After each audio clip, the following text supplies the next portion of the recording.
الساحة ننهي المعركة باللعب الحقيقي لها ولا فبركة.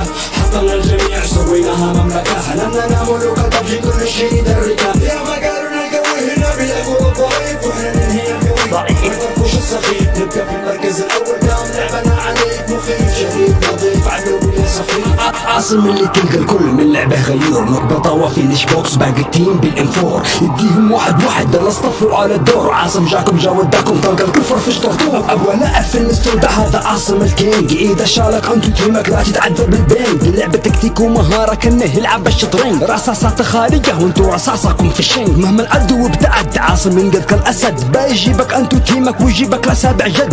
كلاته كثيرة جدا لا تحصى ولا تعد، لان هذا عاصم مثري لعبه ما تلقى ابد. يرحمهم يا عصومي مش كذاب بين الملاء. العبد لا كل الاعداء ضدك ما يسوي الحلاء. هذا سؤال اطرحه لكل من في ذا اللقاء.